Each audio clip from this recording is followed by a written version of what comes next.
Hi, this is Natalie Lander, voice of Kinsey, Tara Branford, Stargirl, and many others. You are listening to a W2Mnet podcast. You can visit W2Mnet.com for other podcasts about entertainment, video games, sports, and wrestling. Good evening, afternoon, whenever you happen to be listening, and welcome. As the Kickoff visits the Newsdesk, you can go home again. Why is it called that? You'll see in a few moments.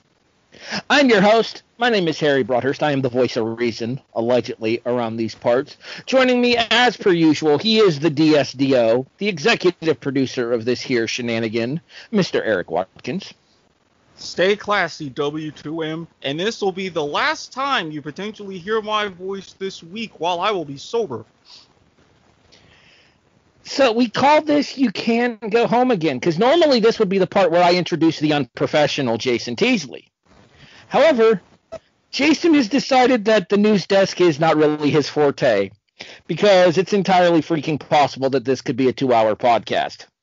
However, the man who is filling into the news desk for us, making his return to the Kickoff, and hopefully he won't be a stranger during the season, it's the Riz, Randy Isbelle. And I'm okay, that's all you can tell that without us getting sued. Sorry, I couldn't find the pause button. I'm back. How's it going? How are you guys doing? Are you better now that you're not on your whole rancid game show bracket self? We're on pause for that. I'm rebuilding. He has to be repulsive Randy again the next time we record. Once again, folks, if you look in the archives, you'll find a couple episodes, official proper promotion of the show coming soon to W2Mnet.com. Which reminds me, we are actually available online at W2Mnet.com in addition to all of your favorite podcast listening services. We'll detail those in great detail later, but one of the places that you can listen to the Kickoff is on Amazon Music by going to getamazonmusic.com/W2M Network or by searching for W2M Network on any Alexa-enabled device. That's a timestamp. Well, look at you getting the ad read in within the first 2 minutes. I'm on the ball tonight. We will eventually be joined, we think, by the locksmith, Kennedy Eddings. We'll explain that nickname once she actually arrives, if she's able to join us. She was having situations with the little guy, so we'll see if that happens. But for now, in lieu of Kennedy appearing, Mr. Watkins? Yes? Let's go to sports, and football specifically. All right. Well, since this is our first news desk in a while, I've had to revamp some things. So we're going to have these in chunks. Our first chunk is appropriately titled, What's on the Telly? With your subtopics, Hard Knocking on the NFL's Door, and Don't Change That Channel. So far, we've narrowed it down to 5 teams from the quickly approaching new season of Hard Knocks.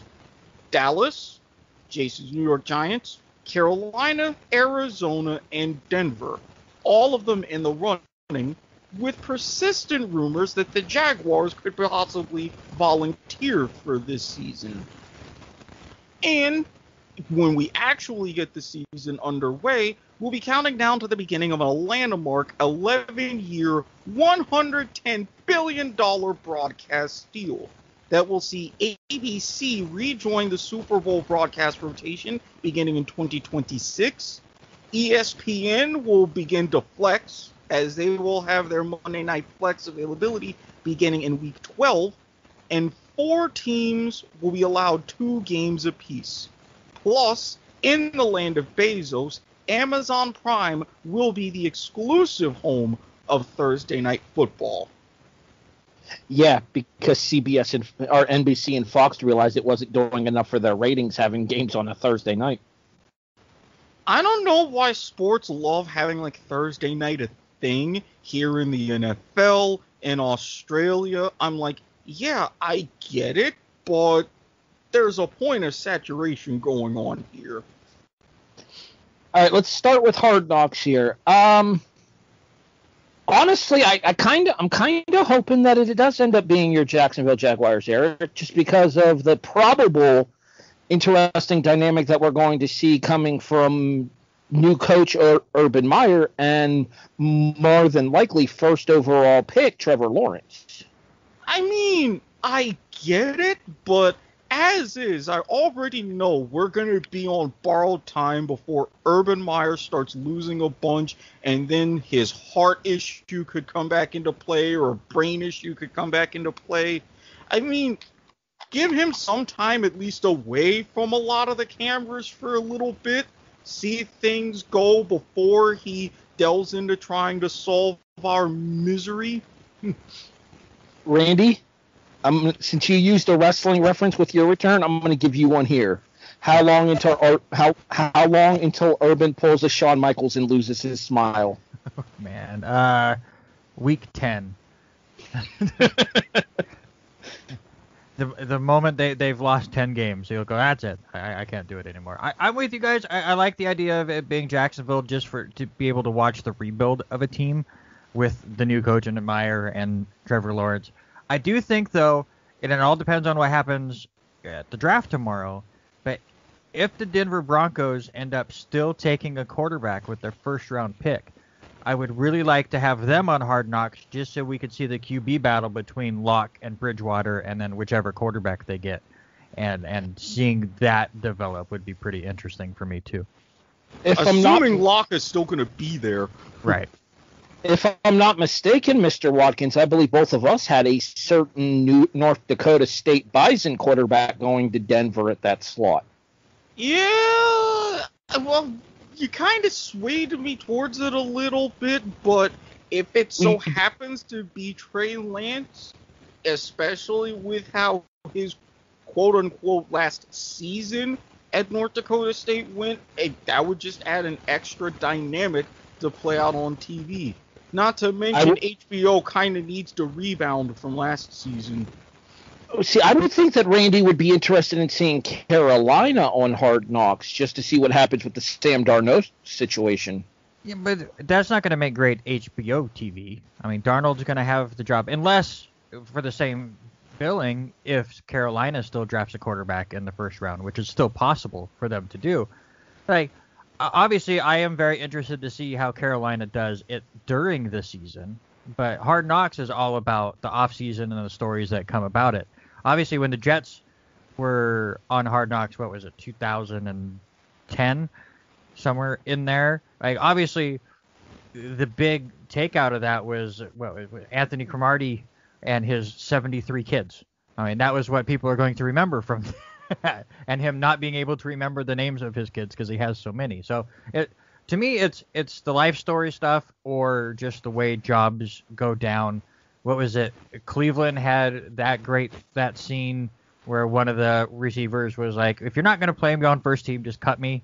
And then he's barely been seen by anybody ever again. So that's what I want to see as far as Hard Knocks goes, is the training camp drama. And I think Jacksonville and Denver are the two best options for that. I mean, correct me if I'm Eric. Correct me if I'm wrong here, Randy. But didn't Anthony Cromartie end up getting a USA Network reality show out of that whole deal? If he did, I don't remember it. But you know, that is the era of reality TV, so it's quite possible. I want to say it was like called Keeping Up with the Cromarties, Eric, if you want to do me a favor and hit me with a quick Google. It was just called the Cromarties. I seem to recall it being on USA Network. Yes, USA Network ran for one season, 2017-18. Which would have probably been right after they were on Hard Knocks. And of course, I led Harry astray. Of course, his first name's Antonio, not Anthony. But still. Yes. Close enough. But I mean, honestly, I wouldn't mind having everybody talk about our team in a different light. But let's be real. How many more people are going to harken back to our last time on Hard Knocks where it was basically Jack Del Rio and the Junction Boys? All right, so let's get over to the other side of this conversation with regards to the network rights. We already kind of touched on the Amazon Prime thing here. Some of the earliest Super Bowl games were on CBS and ABC. Are you good with ABC returning to the Super Bowl lineup here, Randy? Yeah, actually, I'm totally fine with it. Obviously, you get the ESPN crew in there as well. I like the variety of it. Obviously, if you have the same people every single year, it's going to get stale. So I have no problem with ESPN and ABC getting back into the mix and changing it up every couple years. I have no problem with it. Who is the lead ESPN announcer for Monday Night Football now? I know it was Joe Tessitore. Is it still Tessitore? I believe so, unless they've changed it this year that I can't think of. I don't think so. I'm gonna check, because I know he was really left in the cold when they shook everything up. Well, I know that Tessitore has that in with ABC in general as well, with Holy Moly, kind of tying the two podcasts we do together with game shows. Tessitore and Steve Levy. Yeah, Steve Levy now. Okay, yep, so Tessitore Steve is out. Brian Greasy, and for the time being, Luz Riddick. All right, so it's Steve Levy instead of Joe Tessitore. See, now this could lead to possibly Tess being brought back because of Tessitore's alignment with the with ABC.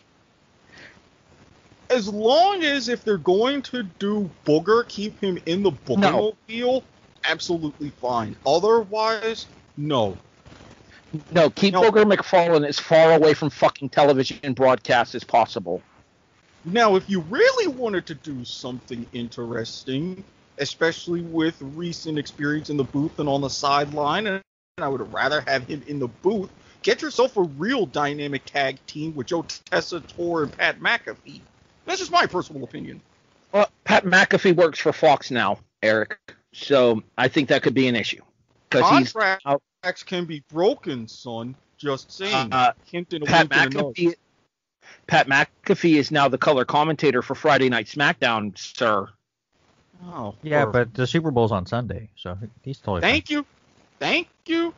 But McAfee, if you look at his radio show, jumping around and being Sirius XM and not, and this and that, and podcasts and everything, the man is flexible. You would talk about his flexibility, Eric. Anyways, no, what I was going to say real quick about McAfee as well is I think McAfee's got enough on his plate as is with his ESPN college football commitments as well as his Friday Night SmackDown commitments. I don't think we're going to see McAfee add anything else to that. If he does do anything else, if he's going to work for any network for the NFL broadcast, it would probably be Fox, I would think, since he's already working through Fox and the WWE as is. Well, if that's the case, then we may see him on something else that I'm going to be talking about later in the show. Dun, dun, dun.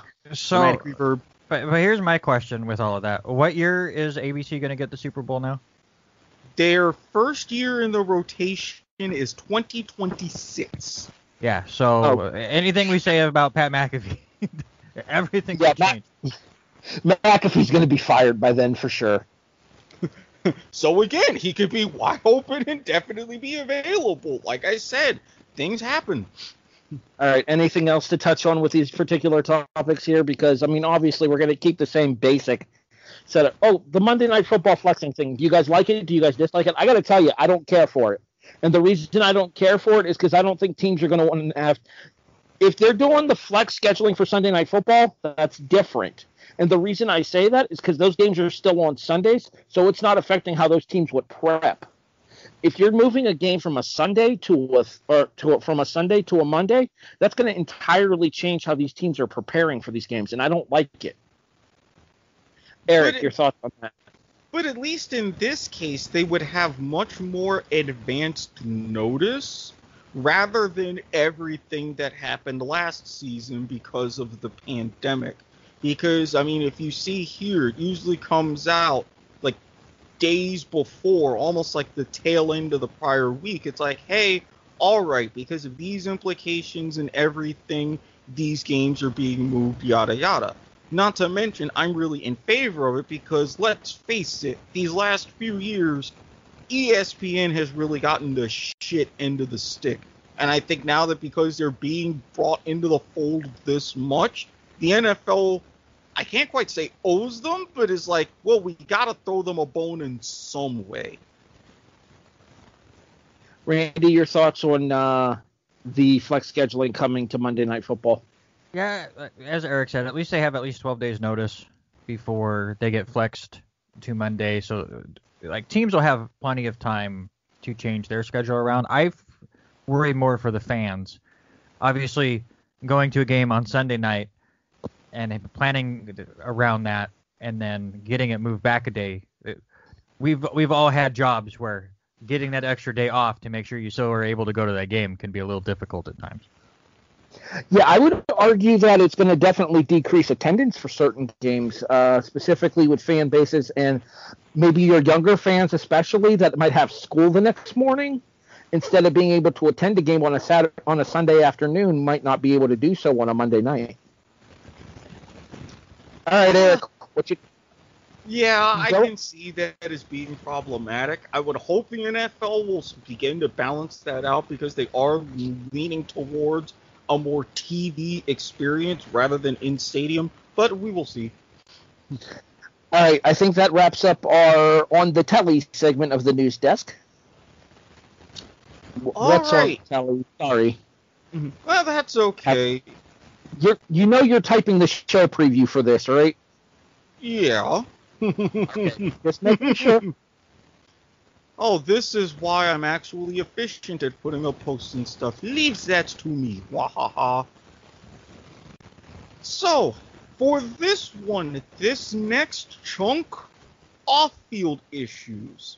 Yes, we know the big one, but there were a couple of ones leading before it. Well, in Lawrence, Kansas, they apparently reached the last mile. After allegations came out from his time at LSU, you saw the end of head coach Les Miles' tenure along with the athletic director. So Kansas, even though they are not really known as a football powerhouse, now are mired in an even deeper situation, and it's a wonder where they're going to go from there, and if we've seen the last of Les Miles as a head coach. Then on to the more proper justice, but unfortunate kind of story, as it got buried deeper in the headlines. Kellen Winslow Jr., to put it bluntly, he done fucked up and got sentenced to 14 years for sexual misconduct and rape charges. And that was just for what the jury could agree on. There were 8 other charges that were dismissed. And as we all know when we joke about the bigger story because of the bigger name, the game is still afoot for Watson as that situation has gotten a little bit stickier. Okay, maybe using the phrase stickier with regards to Watson's probably not the way to go. Look, I would say, hey, maybe there's still a happy ending in all of this, but come on. Erik, hands off. The joke stylings of the Kickoff are brought to you by the W2M Network, in addition to getgrammarly.com/W2M Network, where you too can come up with your own witty wordplay to send in emails, business requests, as well as boosting your resume. You can do that by getting Grammarly. Go to getgrammarly.com/W2M Network. Timestamp. I have no words. None. I suspected Erik might appreciate that. All right, let's take these situations least repulsive to most repulsive, shall we? Deal. All right, let's talk Les Miles first. Yeah, Kansas still has miles to go with no miles on the tread. Les proved that it was the system of talent at LSU and not him himself as a coach, because Les came, Les saw, Kansas still sucked. Not to mention, when you're in a situation to where you are banned from being alone with female students, I mean, if it's something that hasn't even happened to me or that even I haven't dealt with, You've done crossed several major lines. Eric or Randy, do we ever see Les Miles get a coaching job in college football again? I would love to say no, because he should not. However, Les Miles was successful at some point as a head coach, and they always seem to pop back up. Just look at Paterno. You watch yourself, sir. I mean, there was a statue that had to be removed. Just saying. All right. Sorry, not Paterno. Petrino. The basketball guy.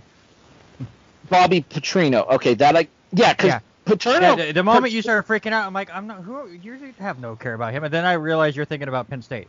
Petrino. Yeah, the basketball guy that had just as much allegations as Les Miles, if not more, went away for a couple years and now is back coaching. So again, you mean Rick? That's not. Rick Pitino. They're if all we're talking the the basketball guy. Yeah, they're all the same fucking name.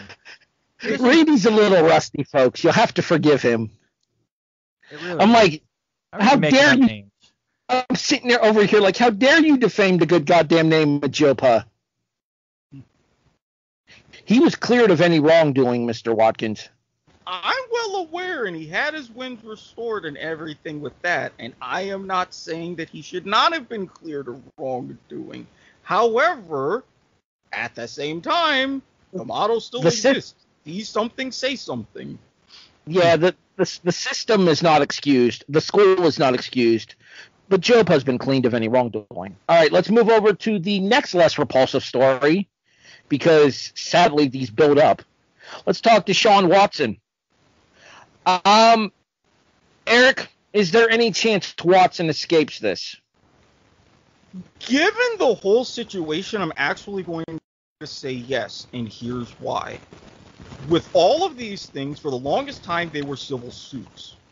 And all these civil suits were brought together by one prominent Houston area lawyer, but not prominent for exactly the best of reasons. More high-profile sake of the cameras, borderline ambulance chasing, than rather major results in a courtroom setting.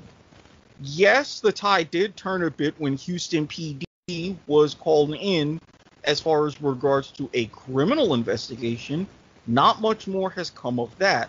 Plus, with all of these different civil suits, you have several massage therapists coming to defend Deshaun Watson. You have some not revealing their names, which I can also understand why, but I have a feeling based upon the timing for when all of this started, right around when he said, hey, I want out, between all of this and basically knowing he's got this fat contract that's going to be kicking in, there's suspicion on a lot of sides. Now, don't get me wrong. It's a very terrible look that Watson has had so many massage therapists, but it's kind of two wrongs making it even here. Yeah, I was going to say, it's not entirely Watson's fault that he's specifically looking for a specialized kind of massage. And you can't agree to do so in the moment and then cry foul afterwards if you're not physically forced to do anything. Because we've seen some of the text message exchanges that have come out, and Watson has said, and several of them, that only asking if the person was comfortable with everything. Exactly, and I mean, if you are going for those kinds of things, there are places that exist. Rub maps, Tryst, what have you. If you're a man of means, there's a lot more doors that can open, front and back. Giggity. Wait a minute, hold on. Family shit! Okay, sorry. I'm out of practice on that one. Randy, does Deshaun Watson escape this? Probably. I'm getting more doubtful as the time goes. It seems like every step that they take continues to be the wrong one. Like, the lawyer's like, well, the names aren't on it. So all the names started popping up. Oh, they need to put a face. They started showing up. So it's like every time his lawyer keeps trying to, like, not threaten, but, like, it's like, come on, let's do something about this. It seems to backfire every single time for him. So I just don't know anymore. He will probably play again. He may not play next year, but he will probably escape enough to still play in the NFL. Yeah, I think Deshaun can kiss the big contract goodbye this offseason. But if he comes out of this relatively unscathed, I do think that there will be multiple teams willing to take a chance on him going forward. Kellen Winslow. Much bigger salary cap. Kellen Winslow. I'm going to put this as dignitantly as I can. You ready, Eric? Ready. You ready, Randy? Let's do it. Fuck you, you fucking cocksucker. It's a good way to put it. Let's move on. Exactly. May he rot in hell. and that you should never have anything to do with him again. He is forsaken in Coral Gables. Eric, I'm going to put it to you this way. Since Jason's not here, I'm going to phrase it for him. You ready? Yeah. Do the world a favor and take the Aaron Hernandez way out. Well, I mean, he can hang in there for as long as he can, for all I care. Piece of human garbage. All right, let's move on, Eric. All right. So with that, we've got our next chunk, the off-season formation. Now, this is a combination of two things, to be or not to be virtual. With the Buccaneers being one team and others, players Hold on, are Eric. pushing... Where are your Buccaneers? Under your bucking hat? There you go. You got it right this time. Finally! I'm very long overdue. Huzzah! All right, continue. But they were one of the teams, or with the players, pushing for another year of virtual workouts, while the league as a whole is trying to get back to doing things in person, especially with the change in the schedule going to 3 preseason games and 17 regular season games. So, as we get past the draft, this could potentially be another interesting dynamic. But on top of that, in a lesser reported story, especially given the recent changes with the new CDA, the players are pulling a Randy Moss and basically going straight cash, homie, except for the one offensive lineman for the Chiefs who's getting his salary in Bitcoin, but that's another story. With the virtual workouts, the players also want a different pay schedule. Real quick? Yeah? I do believe that one Kansas City tight end is actually straight Bitcoin, homie. That's pretty much what I just said. Is he a tight end? I thought it was an offensive lineman. Almost certain it was a backup tight end. Continue. Okay. So, as it stands right now, players get paid during the season. They got, under the old schedule, 17 checks. They're for regular season games and the bye. If that stays as it is going forward, that would be now cut up into 18. 17 games and the bye, plus separate, much smaller uniform paychecks for playoff games, etc. The players are pushing for having their pay stretched out, and instead of a regular 18-week schedule during the season, they're looking for being paid over the course of 36 weeks of the year to get some coverage during the off season.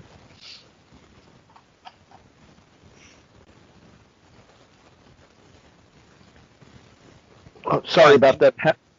Sorry about that. Had a little bit of a technical difficulty there. I'm refilling my beverage. All right. I don't think we've actually touched on the 17 game schedule yet. We haven't. Which we should probably do before we discuss what this all means for regards to the off-season workouts this year, because of the necessitation of switching up the off-season workouts to get everybody ready for that 17-game schedule. Randy, do you like the 17-game schedule? Do you think they made a mistake going to 17? Other than it makes everything just sound weird. Like, I predict the team's going to go 11-6. Just sounds weird. No, give me more football. To get rid of one preseason game that we don't watch anyways. Give us a game that matters. I have absolutely no problem with it. I'm surprised that they didn't add in a second bye week for it. Just to maybe that would help the players out a little bit. I think we see that come up. I think we see that come eventually, though. Just maybe like we see some injuries start to pile up this year, and they realize that extra week of rest is necessitated. Yeah, and this is something I brought up on my radio show when this news first broke. But if you add in that second bye week and you start the Labor Day week as they have for a long time, and you add in that second bye week, it almost is going to set up the Super Bowl to always land on the Sunday before President's Day, and then all of us will get that Monday off after the Super Bowl that we've been asking for the longest time. No, we still wouldn't, because President's Day is a federal holiday, I remember from experience. Well, the people with the cool jobs can get that day off. In case you're wondering, everybody, the radio show that Randy refers to is the R&R Sports Report, available on KCLZ.com and 88.9 FM in the Lewiston, Idaho, Clarkston, Washington area. You were close. I got the KLCZ 88.9 FM on your local radio dial. I did that the last time, too. I said KCLZ. Just R&R Sports Report on Facebook and YouTube is the easiest way to find us. Yeah, R&R Sports Report on Facebook and YouTube. I'm still itching to get those 11 likes so that way they can play their 2-on-1 tennis match. It's 8 now. Really? We're down to 8. We've gotten 3 since the show on Tuesday. So it is getting closer and closer. Basically, y'all are going to get your ass whipped by a girl, aren't you? No. It's an old Asian man. You're still going to get your ass whipped. 1,000% we're going to get our asses whipped. All right, as long as you've accepted that that's going to happen. Eric, same question to you that I had for Randy. Your thoughts on the 17-game schedule? I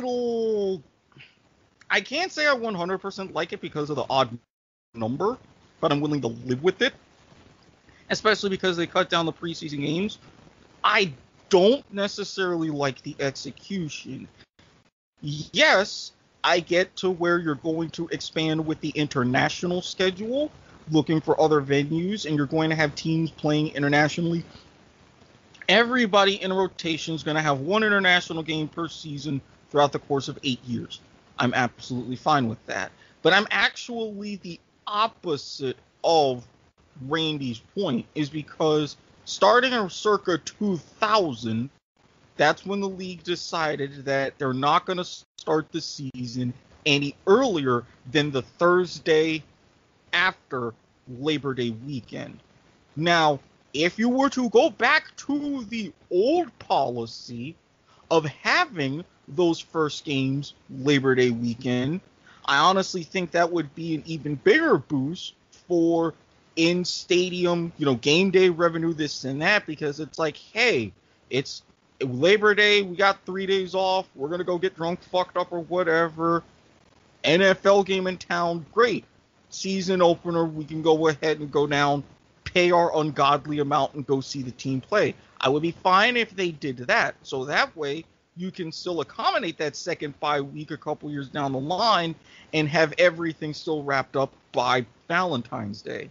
I think pushing everything forward rather than shifting everything back, I get the mentality, but to me, that's a bad idea. Here's what I don't like about it. I think the execution is flawed, and specifically the cross-conference opponents for Week 17 this year. What fucking sense does that make? Well, because of the scheduling formula, the fact that it was added as late as it was to the idea to add the 17th this season, and the prior 16 were already locked in. I get that. But you couldn't slot this extra game weekend somewhere earlier in the season in order to keep divisional rivals as your Week 17 opponents? Now, if they have that to where divisional rivals don't play Week 18, I'm definitely going to be very disappointed. But as far as how that extra team would be set up, keeping in mind, it's much easier to alternate who gets that extra regular season home game instead of a preseason home game between conferences rather than random sets of divisions within conference. So if you're talking about any sort of change to the formula, I think that was the best one. That I have no problem with, because you can easily ping pong just like you do broadcasting rotations, designated home teams in the Super Bowl, etc., etc. It's like, oh, this year the NFC is going to have this extra game and then one fewer preseason game. This year, this conference is going to have the extra regular season game and the one fewer preseason game. Randy, do you think that it compromises the integrity of the divisional races in order to have them playing non-divisional opponents in the final week of the season? I don't think they're going to be playing them the last week of the season. I'm pretty sure they announced that the added opponents would be played week 18, the last week of the season. I'd have to look at that, but I would highly doubt that. I don't see that happening. Or maybe they put the added opponents on week 17 and then kept week 18 the same. That would be my guess. The only thing that they've ever unified to do is have divisional matchups that last week. Like everything else, it gets all mixed around and changed. I guess we'll see here in a couple weeks. But Eric, you want to do me a favor and look up the 2021 NFL schedule on Wikipedia for me? Well, the 2021 NFL schedule does not officially drop until May 12th. Ah, so they actually haven't even announced who's playing who when yet. They just have the opponents announced. Yeah. Mm-hmm. Correct. Okay, well, then I'm going to be okay with this under the caveat that they keep divisional rival week the same for week 18 now. Just because of the fact that I think that it highly invests people into divisional games when you're specifically facing a division rival, and especially if you have something on the line. Look at what happened with Jason and how pissed off he got about the Eagles and Washington game from Sunday night last year on week 17. Yeah, I can still feel the salt all the way from West Virginia in that moment. Legit. All right, so that's the scheduling one. What else was part of this chunk, Eric? The pay schedule. The players are saying they want their checks or they want their salaries spread out over 36 checks instead of the normal 18.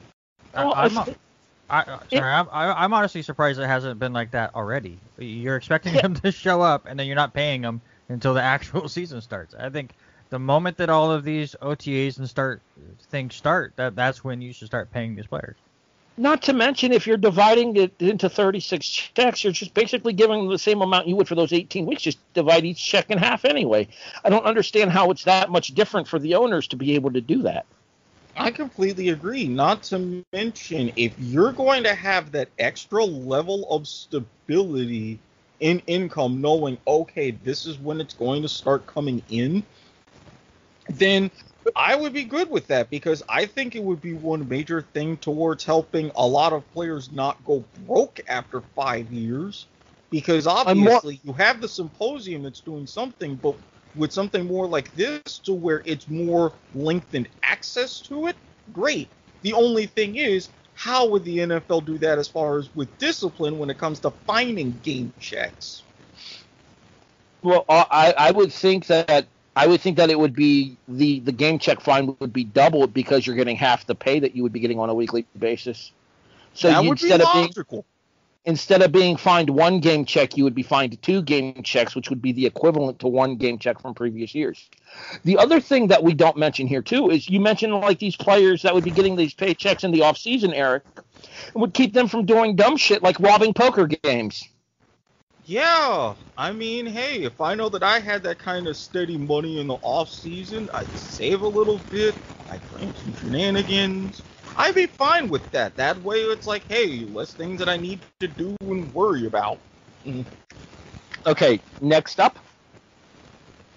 All right. As part of this set, I know there was one other thing in this set that we didn't talk because we got caught up on the 17-game schedule. Actually, it was just those two, unless you wanted to touch more on the whole 17th game international thing, which my thoughts on that expanding the international portfolio into places like Europe, I'm all for. Because Europe, you have a strong presence for gridiron football. I've seen it for myself, and they're even launching like an updated modern European league. Correct me if I'm wrong. Doesn't Italy have its own American-style football league now? Italy, Germany, England in their university system, Ireland, the Netherlands. Exactly. So you're starting to see more and more of the American influence on the version of football that we Americans call football starting to expand into Britain, similar as to we're starting to get more influences in regards to what the Europeans call football and soccer here in the States. I think more and more people in the States are starting to watch either domestic or international soccer as well. True. Very true. So in the fact that everybody still remembers like NFL Europa, what went right, what went wrong, all these things, and the fact that I like the Barcelona Dragons. They're actually one of the teams that's basically going to be coming back, quote unquote, in the new European League of Football. The Barcelona Dragons, my Berlin Thunder, who I always rooted for. Yeah, there's a few of the teams that are going to be in there. The Rhine Fire? Sadly, no Rhine Fire, unfortunately. Oh, that's disappointing. They are bringing back the Cologne Centurions of all teams, so I was like, interesting. Curiosity, Randy, did you ever watch European football? The NFL Europa or World League? I never did. I don't think I've ever even seen clips from it. Me and Eric are what you would call desperate football watchers, where if there's football going on somewhere, we'll find a way to watch it. I mean, the man isn't wrong here. All right, Chunk 4. All right, with Chunk 4, the free agent and trade frenzy. Oh, Jesus, here we go. Well, as I had mentioned before, it starts with the tip of the cap. The NFL salary cap came out for this season. It's down about 9% to $182.5 million. But starting in 2022, there's projections that number could hit at least $200 million and be going higher. So, all right. Let's tackle these stories one at a time here, because there's quite a few of them in regards to the free agency. So we'll tackle them one at a time here. Yeah. Randy, are you surprised that the salary cap went down given all the circumstances from last year's contracts?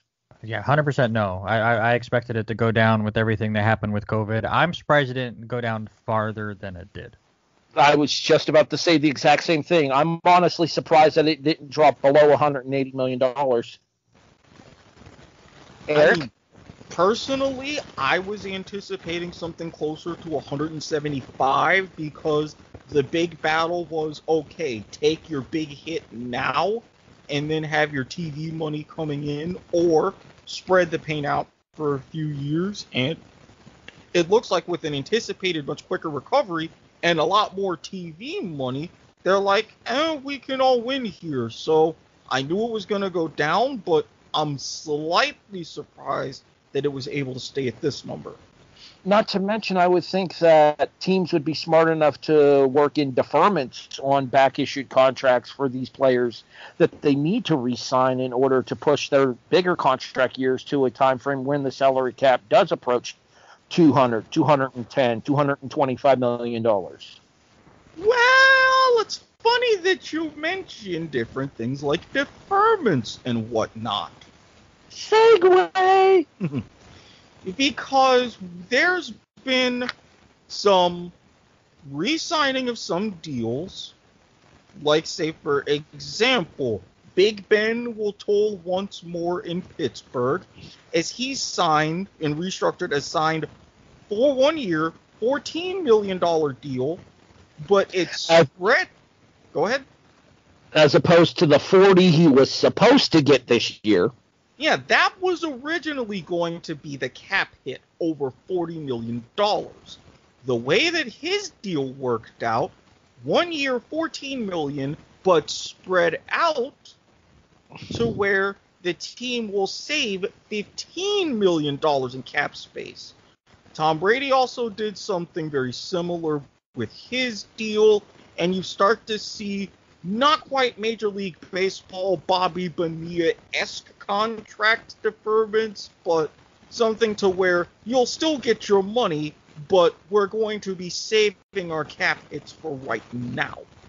Well, like, look at the contract that, as much as I hate to say his name because we know how much it giddies Robert Taylor when we do, look at the kind of contract that Patrick Mahomes worked out in that regard, where his contract now is incredibly team friendly to allow them to sign both a lineman to protect Mahomes as well as weapons to get the ball to. The beauties of a roster bonus. Randy, your first question, with with Roethlisberger signing the 1-year extension, do we think Pittsburgh takes a quarterback in this year's draft and that they train under the Big Ben tree this year in Pittsburgh? If they do, it'll be round 2 or 3. I don't see him taking one in the first round just because all of the good ones are going to be gone before it gets down to them. So maybe they will take 24. Yeah, they'll take a flyer on somebody. And then after that, maybe they look to trade for a veteran quarterback that is sitting as a second string somewhere as far as the gap goes, and then they rebuild from there.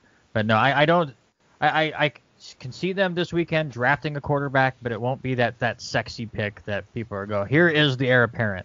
They still could be, because we see plenty of times where a good quarterback comes in the later rounds, but it will be a quarterback that is going to take some time to learn the system and grow under Big Ben, and it won't be that one that everyone nails down right now going, that's the next Russell Wilson that they got in the later rounds. That's the next Tom Brady. A lot of people are going to go, they drafted who? So we saw kind of Pittsburgh do this with Roethlisberger under Mike Tomczak, where Roethlisberger sat under the learning tree under Tomczak, Eric. Do you think we see a similar situation in this draft in the later rounds, like Randy was mentioning, with Pittsburgh drafting Ben's eventual replacement? I definitely think so. I mean, the prime one would take a nice day 2 flyer because you've already got your continuity with Mike Tomlin. He just got a contract extension. You know, your staff's going to be in place, so you don't want to have too many changes for whoever you bring in, knowing Roethlisberger's time is done. But if you have a guy that's like, hey, you're a bit of a project, sit for a year, learn what to do, what not to do, how to properly ride a motorcycle, etc., and then everything will be marching on. So wouldn't surprise me if Pittsburgh is very deft in making that move. Go ahead, Randy. I see you looking up something. You have something to add here? No, I was looking at fantasy baseball. Ignore me. Okay. Oh, speaking of baseball, did you see the beating the Braves put on the Cubs the last 3 days? I saw Anthony Rizzo strike out Freddie Freeman. Yeah, well, Freddie Freeman went 4 for 4 against the Cubs pitchers, so Rizzo was the only one who could get him out. While we're doing this, I'm working on a trade, so we're talking all these trades, so it got me in the mood. All right, so that's the Big Ben situation here. The Brady situation, as scary as it is, Eric, Tampa Bay might be coming back stronger next year because I do believe it is now official. Every single starter from last year's Tampa Bay Super Bowl franchise is returning for the 2021 season. Even a return of the clown, which I'll get to in a moment. Uh-oh. And the backup quarterback, the one that saved Brady's drunken ass at the Super Bowl parade. Never doubt having a good wingman. All right, Eric, who's next? Well, going from more conscientious, lower-end contracts to the big one that everybody had been talking about and everybody was looking forward to, so the story would finally be over. For the Dallas Cowboys, it was 1 step forward, 2 steps back. Dak Prescott got his deal. 4 years, 4 years, $164 million. Of that, $126 million guaranteed. Of that, a $66 million signing bonus, a no-trade clause.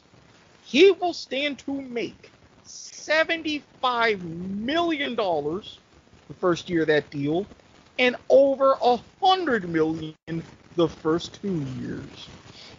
And the Cowboys are going to go a combined 17-15. Wait, that's not right. That's only 32 games. Son of a bitch, it's throwing off my math already. The Cowboys are going to 17-17. Yes, that works. That works. Oh no! You guys are forgetting. They're going to go 17-17 and win the division both years. Actually, I changed my mind. You ready? 16-16-2 because there's always a fucking tie. Oh, there's going to be more of those. More on that later. Dun, dun, dun. Dramatic reverb. I just like setting up Erik for later on in the show. Well, we proved that the Andy Dalton experiment was a failure in Dallas. Here's the question, Randy. If you own an NFL franchise, let's put you specifically into Jerry Jones' shoes here, which, ew, gross. I need a shower just thinking about that. No, don't put us in his shoes. Put us in that 12-person hot tub. We'll take care of it from there. No, I ain't putting you anywhere near a goddamn hot tub, Erik. Anyway, Randy. Is this the right decision for the Cowboys' future in re-signing Prescott? Yeah, I think so. He was not the problem last year. He was playing fantastic before the injury. So yeah, I have no problem with them giving that kind of money. Again, looking at the cap space this year with it being lower, it hurts a little bit. But we all believe that this thing's going to skyrocket after these next TV deals all get signed and everything moves up. So in the end, it's not going to look that bad. So I have no problem with Dallas saying, Dak Prescott, you're our guy, even after that horrific injury he had last year. Erik, do you think this is too much money to invest in somebody that's coming off of a brutal ankle injury last season? To me, a little bit. Now, again, this cap isn't going to help for a couple of years. So you're going to be having some very lean seasons. Was he the problem in Dallas? No. But did he significantly help matters once he became the guy? No. Dak Prescott is a good quarterback, and he has very good moments. But I'm not paying him great out-of-this-world money because I've got to use some of that to try to get the man some help. It's simple as that. You're not going to get that help that easily very early on. Yes, as you get closer to the end of this contract, your help is going to be more affordable and attainable, but, it's going to be a hard road. I think the benefit for Prescott is he is a good quarterback in a desperate market. Cowboys fans especially want a winning franchise. And having sat through what they sat through last year with the combination of Mike McCarthy and Andy Dalton controlling the franchise, they realized that Prescott was the better of the two options. And I will openly admit that I was wrong about that last season when we did our show preview. Because I did say that Dalton would end up being the end-of-the-year starter in Dallas, but it wasn't going to be because of injury. I said it was going to be because of poor performance. There was a poor performance from a Dallas starting quarterback last year. It just happened to be Dalton instead. Gee, what could have possibly gone wrong when I had mentioned that and given his performances in Cincinnati? Hey, you watch yourself, because to Buffalo Bills fans, Andy Dalton is still a sacred name, sir. Okay, one moment to help you get into the playoffs where you got beat 10-3 thanks to the Intercepticon. Come on now. Yeah, we may have only scored 3 points in that game, but you only won one game last season. Yeah, but I mean, even still, up until last year, we still had bragging rights about who between us got into an AFC championship more recently. It still took you a while to kind of take that back. Who would that be now, Mr. Watkins? Yeah, like I said, it took you a few years to take that title back. Finally. Randy would like to chime in here, but unfortunately his team won 2 games in the least opportune time and cost themselves the number 1 pick. Yeah. Look, at least you didn't go like Philadelphia did in '68 and throw snowballs as a guy dressed as Santa Claus. And then again, Buffalo should have even thanked New Orleans for what happened late in that season. Otherwise, the Juice would have been wearing green and white. Just saying. Okay, but history says that if OJ... Never mind, we're not going to go down that rabbit hole.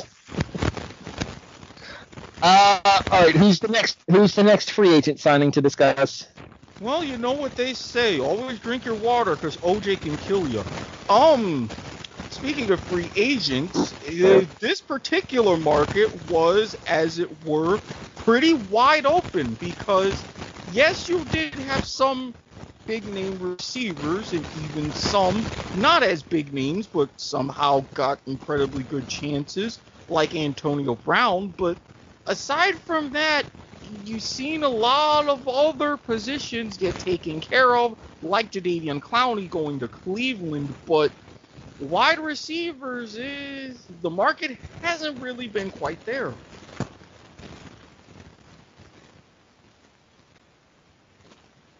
Sorry, I had my microphone muted for a second there. There's been a few wide receivers that have happened to find happy homes in other places this offseason, though, Eric. There's been a few, don't get me wrong, but it's like with all the emphasis on everything, securing quarterbacks and all the offense going on in the league and the further trending towards rules, you would think you would have much more of a flurry that you've seen. Well, I will counter that by saying that I think Buffalo upgraded wide receiver too. Okay, not everybody's Buffalo. Sweet Jesus. You make one run to an AFC championship game and you don't shut up about it. Yeah, this is the first time in the 4 years we've been doing this show that I've had bragging rights. You shut the hell up once. Fair. Are you surprised we haven't seen more big name deals signed at wide receiver this offseason, Randy? No, just because of what the draft class is looking like coming in. The draft class last year was fantastic. This year is almost as good, if not at the same level as last year.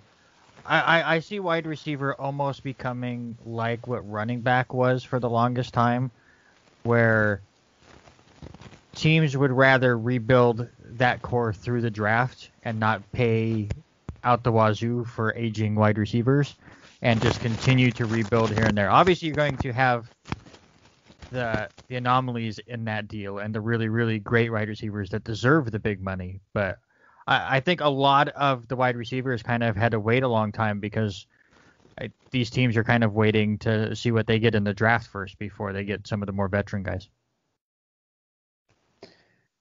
Eric, do you think Randy's onto something here? Is this a trend of the talent coming out of college outweighing the amount of money that you're going to have to spend on a veteran wide receiver presence? I'm honestly going to agree with him because with the advent of the rookie wage scale and with collegiate offenses now having a lot more elements in the NFL, teams are going to realize, hey, if we can get all this top caliber talent, even in the first round, for money, and we can lock in at say 3, 4, 5 million a year as compared to 15, let's those extra millions going elsewhere. So he's on to something there. He's not entirely rusty.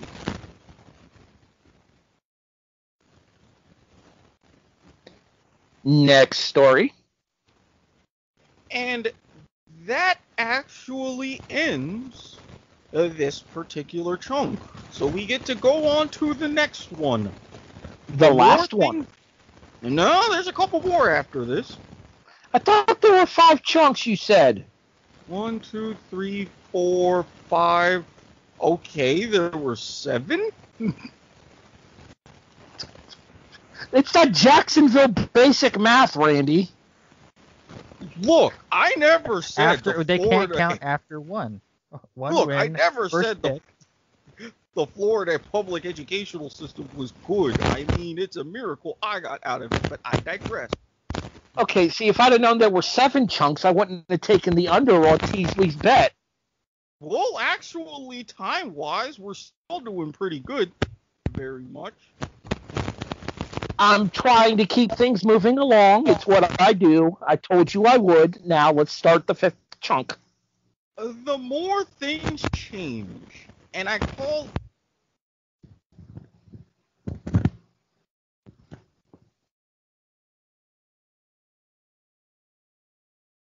Okay, so we were made aware during the course of tonight's broadcast that there are some technical difficulties with the first half of the podcast. We apologize for the inconvenience, and we believe we have the situation remedied. We now return you to the Kickoff Newsdesk. You can go home again. Here's the anchorman, Erik Watkins. I mean, of all the times I make one damn Bill Maher joke, and then everything goes to shit. Duly noted. Just don't say certain things about a certain virus on YouTube, and we should be okay. Fair enough. But as I was going with this, with the more things change, the part of this I dubbed the Bill Maher special, and I was curious if either of you knew why. Are you saying it's time for new rules? Look at the big brain on this fucker. That was actually my favorite part of Politically Incorrect. Yep, and he kept that through with real time, which it's a good show in doses. So, I can only handle so much of Bill Maher at once. That's fair. So, first off, the NFL announced new rules with their set of rule changes. Jersey numbers, you're going to see them more like you would in the collegiate system. If a player happens to buy out the jersey supply that's already made, he can change his number immediately. Otherwise, he would have to wait a year. Tom Brady's come out with his feelings about it, and you've already seen some players begin to make moves going forward. But among those, not just with the jersey changes... Real quick, can I explain why Tom Brady has made his opinions known about this?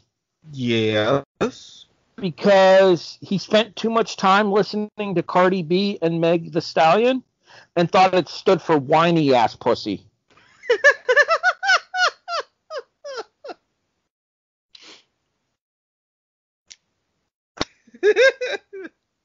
I legit popped Erik with that. Yeah, you did. Well played, Broadhurst. Well played. Randy, your thoughts on the collegiate numerical system coming to the NFL? Honestly, it's not that big a deal, is it? No, I don't think so. Obviously, I mean, Brady is that, old man, get off my lawn. This is how it's been the entire time I've played. So I don't want to deal with something new. But like you said, it's a collegiate deal, so a lot of these players are used to it. I do find it funny that the NFL, through all of this, went, okay, you can change your number and you can go through all of this stuff. But if you're currently in the NFL and you want to change your number, you got to pay us all that money that we spent on making your jerseys. And you have to buy up all of those old jerseys with the wrong number because we are not losing any money out of this deal. Or to put it in wrestling parlance here, they are pulling a Jim Cornette about this. Do you know what I mean when I say that, Randy? I don't. I mean, other than being what do you call Tom Brady? Thank you. Fuck you. Bye. Right. Now, okay. that wasn't even the only new rule that's going to come about. You're going to have rules like preseason overtime. There will no longer be any. Good. That's fine. Good. Overtime in an exhibition game is the most pointless fucking thing there is. There's a reason that the baseball teams, once a game is tied after 9 innings in an exhibition baseball game, are just like, fuck it, let's go home. Sometimes they'll play a 10th. Sometimes. It doesn't matter. Why risk the injuries? And not to mention, usually that late in exhibition games, it's the third and the fourth stringers anyway. You're not going to see anything there that you won't see on the training grounds during the course of the week. Yeah, and on the Major League Baseball front, there's even times where they just end innings if there's one or two outs. If the pitcher's just getting blown up and they're like, no, we're done. Let's just move on to the next inning. We've seen what we'd need to with him. So that actually happened to Atlanta twice in a game that I was watching with the Cincinnati Reds in the exhibition season this year. Yeah, so that's what exhibition should be about. Who cares what the final score is in an exhibition game? It's all about getting those reps in. The pitcher for Cincinnati had already allowed 3 runs. It was first and third. He threw his 20th pitch of the inning, and the entire Cincinnati Reds team walked off the diamond. I mean, hell, like something like that, I was in favor with MLB, and honestly, I'm in favor of the NFL doing this too. No extra late game strategy or having to do this or kicking extra point or going for 2 just for the sake of avoiding overtime. Now, if you don't want to worry about it, you don't have to worry about it. Now, speaking of for 2, I'm actually going to chime in something on the news desk of my own here, Eric. Go right ahead. They are making a rule mandating in college football with the start of the 2021-22 season that teams must go for 2 starting in the second overtime instead of the third in an attempt to expedite the games. That's actually what I was going to get into when I had the collegiate rules, because there's a couple more NFL rules that are actually going to be pretty significant as well. Okay, stop, rewind. The prior conversation does not exist. You clearly imagined it in your head. Now back to Eric. So, the 2 other rules are for to help with onside kicks. There is, I believe this is on a 1-year trial, where you can now, as a recovering team, allow or line up no more than 9 players within 25 yards of the ball on a kickoff. Can I just simplify the entire onside kick situation? What was it that we discussed last year? Wasn't it like 4th and 15 basically? Yeah, 4th and 15, and if you go online through like secret base or what have you, they mentioned line up at like a 4th and 12. Exactly. Why don't we just go to that instead of risking all these people getting hit in these collisions on onside kicks now? Knowing what we know about the damage that concussions can do to people. Sorry, I have the hiccups. I apologize.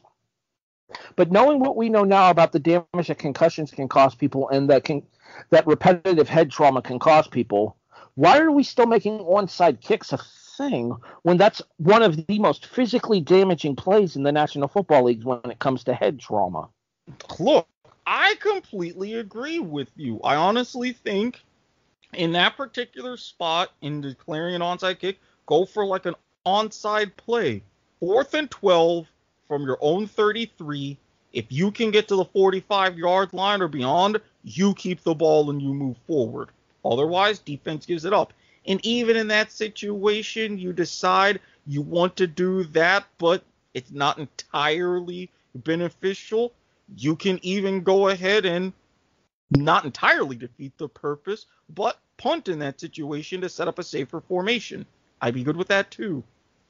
Randy, your thoughts on 4th and 12? I would rather, since kickers don't get enough love, why not let the kicker kick it from 40 yards and they have to hit the post? Honestly, in that kind of regard, I would have something better. Not necessarily for onside kicks, but for kickoffs in general. In order to determine who gets the ball at the start of the game, the kickers have to play a game of 3-bar. I mean, Cody Parkey would be excellent at that. He would hit all 3 on one kick. Or no, who was it? The kicker for what was it? Tulsa, I think. Rice, that was it. The quadruple doink where he hit both uprights and the crossbar twice. You see that kick, Randy? Have you ever seen that play? Oh yeah, I've seen it. It's so crazy.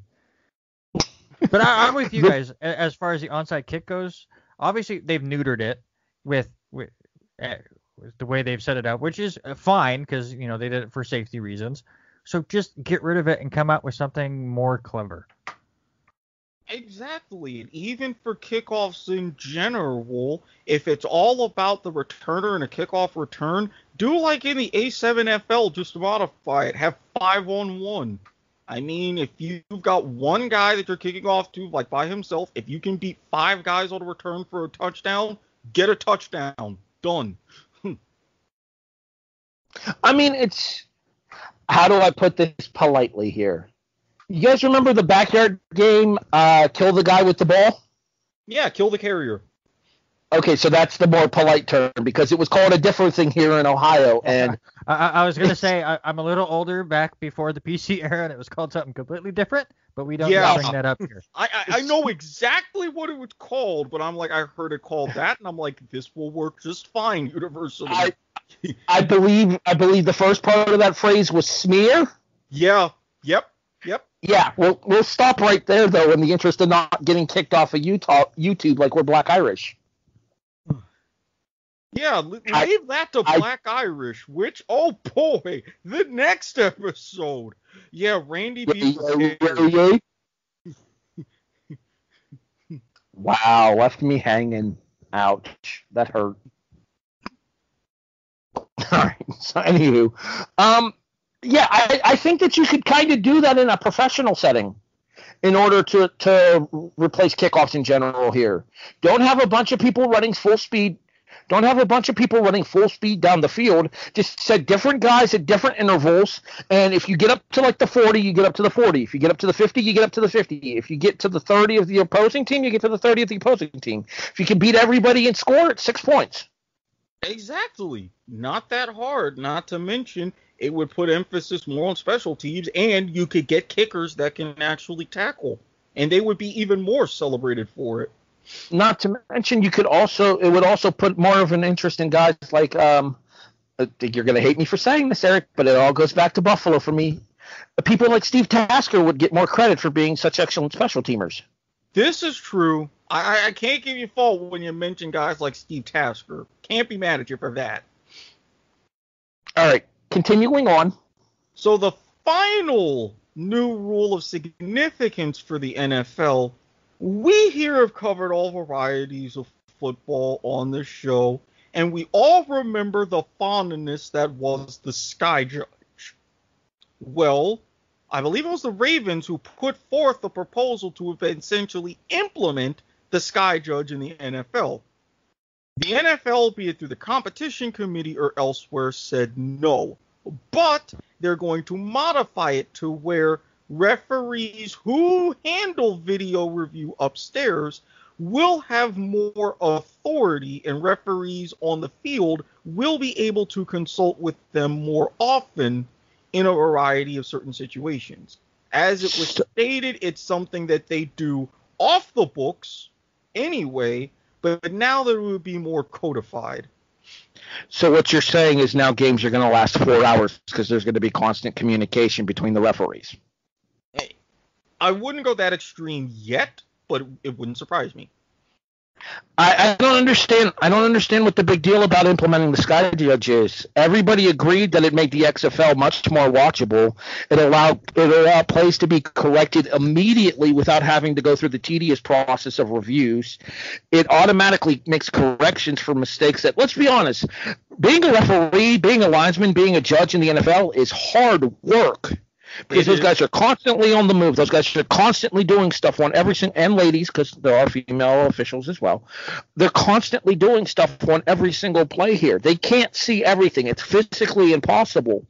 Whereas if you have somebody up in a booth that is watching the game from all of the camera angles that we're getting on television, if there is a blatant infraction on those angles on television, then they should be able to correct course on the course of the game and make those situations correct. It's not that difficult of a concept, is it, Randy? No, not at all. And especially if you set up a time limit for it, where, as you said, it should be indisputable by far just for those way egregious calls. Obviously, the coaches can still do their normal replay system where, okay, now go take a really close look at this catch. But just have a Sky Judge out there to go, nope, you missed that. Like, I saw one replay, and that was really wrong. I don't think it will change a lot of calls, but it'll change those ones that everyone loses their mind over, where it's like we saw one replay and you missed that call. Again, like you said, Harry, that job is extremely difficult, and I don't envy any of those guys for doing it. And if they miss a call and we just fix it, I'm not going to blame the umpires for missing it, because again, there's 22 guys that you have to be watching on that field. You're gonna miss a play or two throughout the game. 22 people on the field at any given time, and what, 6 officials? I thought of the crew was like 7 or 8. Okay, so either way, it's still 2 to 3 people per official.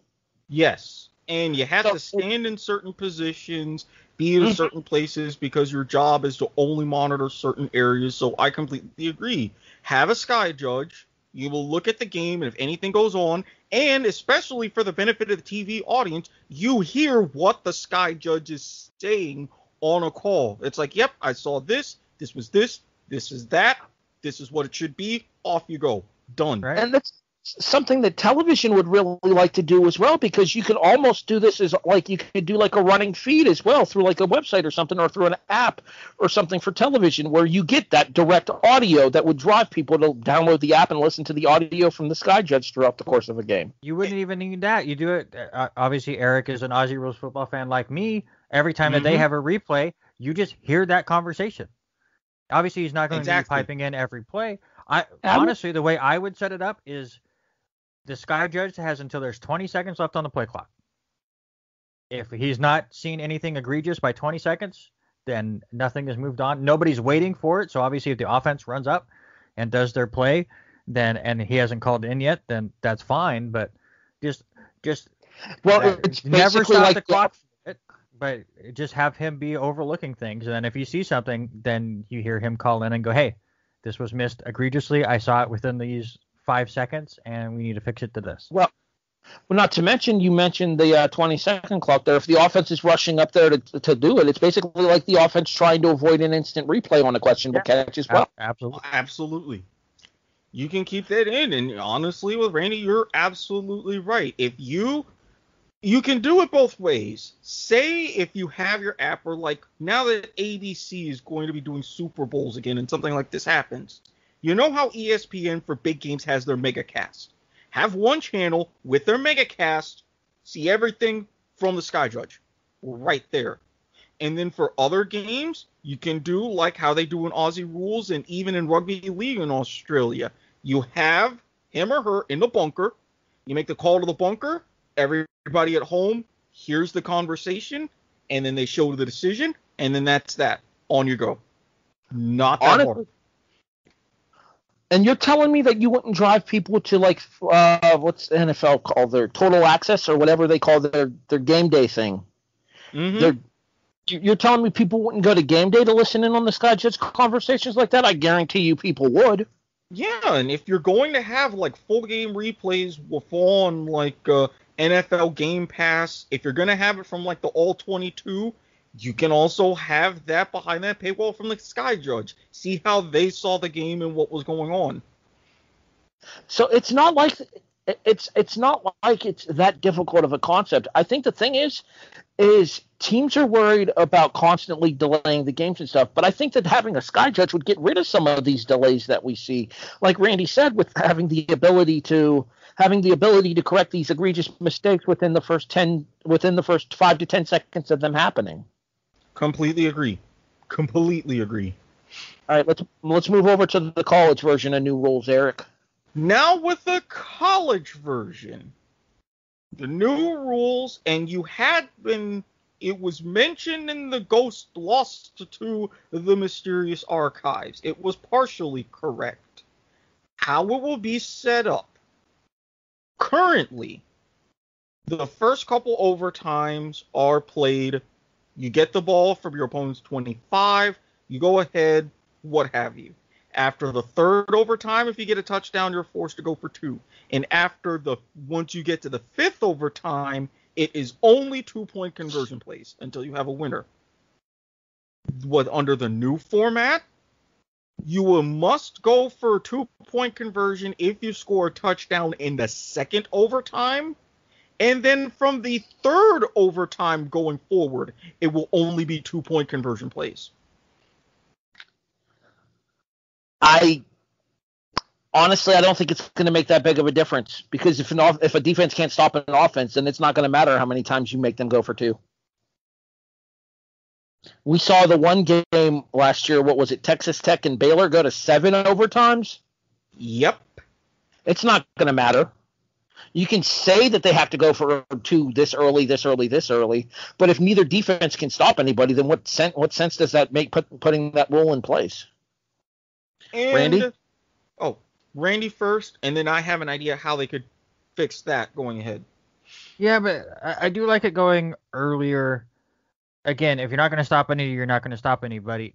But I mean, what are the percentages for the 2-point conversions? It's right around 50-50. So even if it is a great offense against a bad defense, there's still times where you can stop them on the one play. So I'm totally fine with it for what their overtime is trying to be. Obviously, it's very offensive centric, but at least it's something different, and it's not just here, have 10 minutes and then we all have ties anyways. So if you're trying to avoid ties and you have to have a winner, getting it over with faster is fine with me. Truth be told, I don't see why the ties in college football is such a bad thing. Me neither. And this is the thing that I was going to, because you have a very similar format in Canada. During a regular season game, they apply same methodology. You start from your opponent's 35-yard line, but after 2 overtime periods, if it's not decided and you're tied, go home. You're done. And for something like this, you can start it earlier with just the 2-point plays, but I would say if you're starting with the 2-point plays only in the 3rd overtime, if you still can't decide it after the 5th overtime, then that's just it. If you don't need to keep going and having a winner, then it's just, that's that. Going back to what Randy said earlier in the show, when Randy pointed out that any extra football is good football.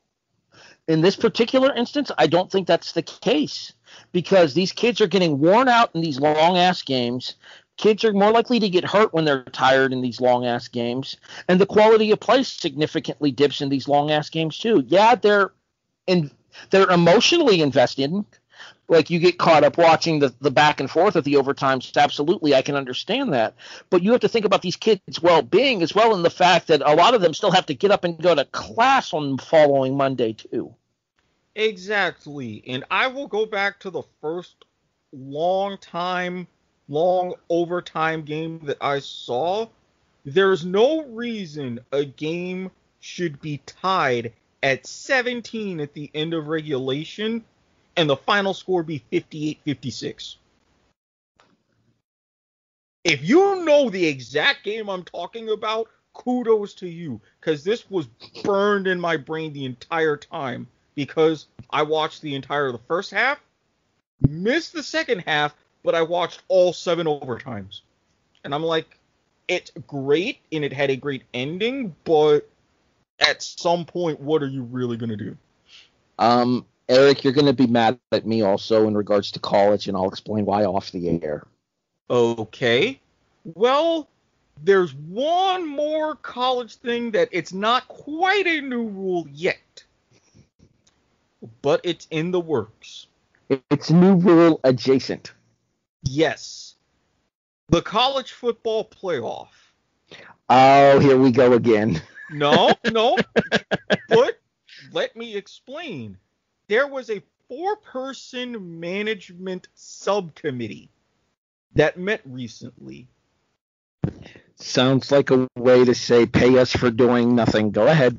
Oh, no. They did not do nothing whatsoever. They had a very lengthy discussion, a very thorough discussion.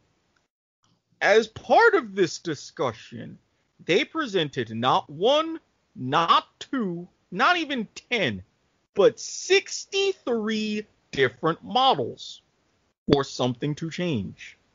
Jesus. We're not going to go over all 63 of these, are we? I don't know all 63, and I would not subject you all to it.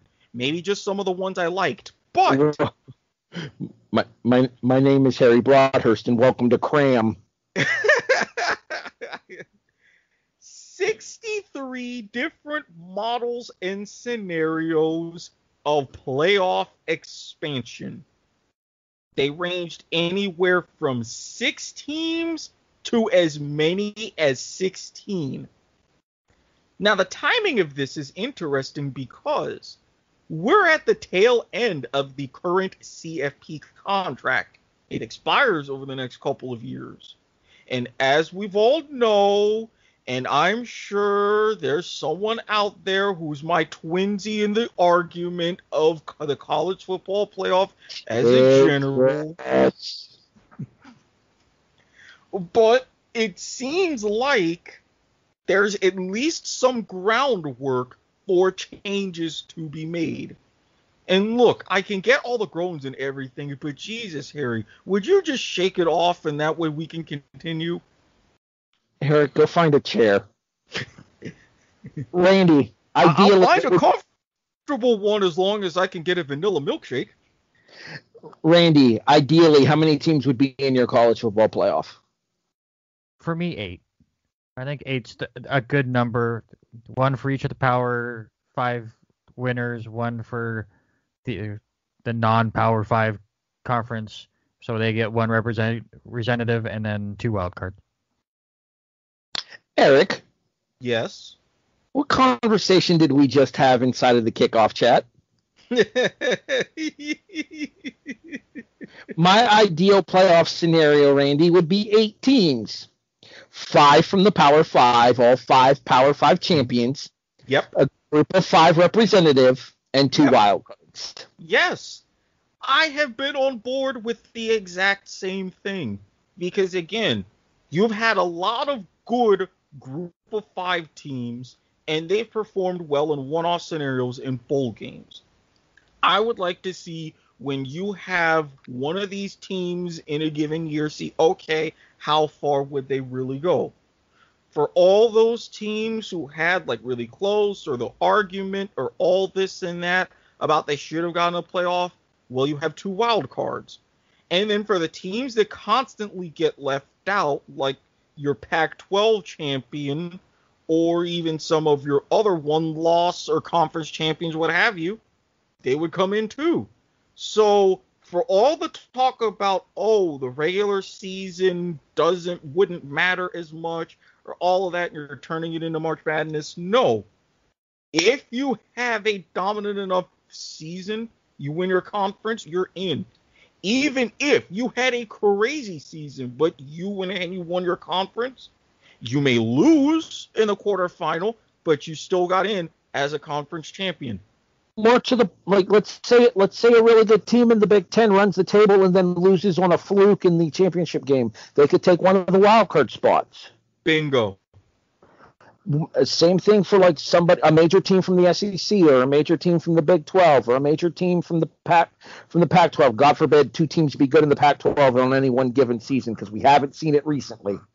Yeah, I mean, well, you have to have more people staying up late because, hey, football after dark, if you have more people watching it, you would be able to get more investments. Besides, a lot of good things happen after dark anyways. You know what does need to stop happening? Football at 11 a.m. in the morning. What the fuck, Randy? What? Well, what's wrong with that? It's weird seeing you Pac-12 teams play at 11 a.m. your time, 1 p.m. Pacific. You're digging into our time slot over here, man. Wait, what? you guys are... Listen, the Pac-12, you're just saying you have to stay up too late, so fine, we'll play in the morning, and then you guys can watch us. Do you not remember this last season when there were Pac-12 games kicking off at 10 a.m. local time in order to be broadcast at 1 p.m. Eastern, Eric? That's what I was trying to decipher what exactly you said. It's like 11 a.m., 1 Pacific. I'm like, what the hell time zones are he in that are going like that? I said 11 a.m., 1 Eastern, and I meant to say 10 a.m. Pacific. Oh, you said 11 a.m., 1 Pacific, and I was like, that doesn't work. No, I can't. English. Yeah, so like the big noon, like you have like noon and 1 o'clock games, 9 and 10 a.m. Now, granted, if that means that I am in a very fine establishment where I get to order a nice breakfast and a mimosa and watch college football, would I do that once in a while? Yes. Would I incorporate that into a regular routine? No. But at the same time, with the people on the West Coast, when they have their Sunday games, they would start at 10 a.m. anyways, so I can see that level of adjustment. It's just weird seeing two Pac-12 teams play at 1 p.m. Pacific, at 1 p.m. Eastern. That's just because you don't want to be dedicated enough to go out in your pajamas and tailgate with coffee, pancakes, and breakfast sausage. Okay, that implies that I drink coffee, and it's gross. Fine, orange juice. Like I care. You get my point. Although, in the morning, if you would have the right, like, blueberry pancakes, a good sausage with maple syrup, the right screwdriver, that's a good breakfast. Bro, chocolate chip pancakes. Come on now. Be better. Chocolate chip waffles. Yeah, okay, fair. Can we put whipped cream on the waffles? It is still technically breakfast. Absolutely whipped cream on the waffles all day. Just whatever you do, don't look for the blue waffles. Avoid those. Not to mention, you can put the whipped cream a few other places, too. I mean, it's just as delicious. Show. Chunk number 6, Eric. Well, we go from the more things change to the more things stay the same. And yes, I did that on purpose for this one particular story. The redacted's in our hearts, but the football team still officially, and it's come out that not only would that be the name for the 2021 season, but it could be the permanent fixture in and around our nation's capital. But yes, Daniel Snyder, who, by the way, is buying out all of the minority owners and taking sole ownership of the team, is also looking to profit off this by having a documentary series making the brand, if and when the new official permanent name is decided upon. Randy, I'm going to let you go first here because I have a very specific opinion here, and I don't want to have anybody follow it. No, go ahead, because I have zero opinion on this. Eric? Yes? Do you have an opinion on this? I mean, this is Daniel Snyder being classic Daniel Snyder. I think, yeah, I could get what you're trying to do with the whole making the brand, but I think it's a little bit stupid and over the top. And this shows how little he cares because this is a situation that's been bubbling up, and you could have had the forethought of having at least some trademarks for things on standby, or even being in a situation like the EE football team up in Edmonton in the CFL. It's like, okay, we get it. This is temporary, but we're going to have a hard deadline. Here, let's reach out to the fans. Here's some names to pick from. Let's get going. There's been none of that from Daniel Snyder, and, well, this continues his ineptitude at ownership. We've been doing this show for damn near 5 years now, Eric. The start of season 5 is fastly approaching. How time flies. If there is one thing that I can specifically say I have learned over the course of the 5 years that we have been doing this podcast, there is no bigger piece of garbage in the NFL than Daniel Snyder. From everything about not wanting to change the name in the first place, to finally changing the name and trying to make a bank off of it, to now trying to franchise the name by going out with trying to do the making the brand thing that he's going to try to license for a television series or a made-for-TV movie or whatever, to the cameras that were placed inside of the workplaces and on various employees as well as cheerleaders. Yeah, This we've guy- had those conversations.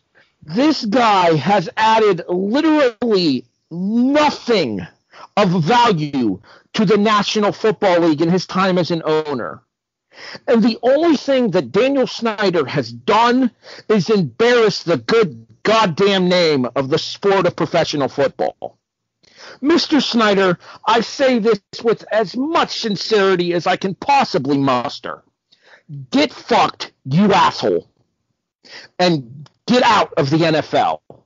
Let the team be run by somebody competent, because you clearly aren't.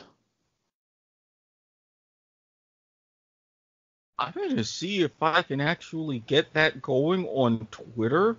I wonder if he has a Twitter account. I'm going to look into that for when I make the post. I don't tirade often, but when I do, it's usually worth a listen. From the most interesting voice of reason in the world. I only drink Dos Equis. And I also go to getgrammarly.com/W2M Network in order to help me type out my tirades. Go to getgrammarly.com/W2M Network for a free trial of the software, and you too can be able to put your tirades into excellently textured rants suitable for podcasts such as this. I swear I feel so proud right now. The only thing that would top this is if you finally get Snapchat. I'm damn near shedding tears over here, man. All I'm going to say, Eric, is we've said it many times on this show. We can't be bought. But we can be rented. Chunk number 7, sir. Lucky number 7, the 7th and final chunk. A nod to one of my favorite Australian shows and borrowing one of their segments. Thank you, Matty Johns and the crew. Shout out to Fletch and Hindy. Quick, before you do that, real quick, Randy, I watch Aussie Rules too. Go Kangaroos. I know. We suck. It's okay. Go ahead, Eric. North Melbourne Kangaroos, 5 goals, 9 behinds, 39 points.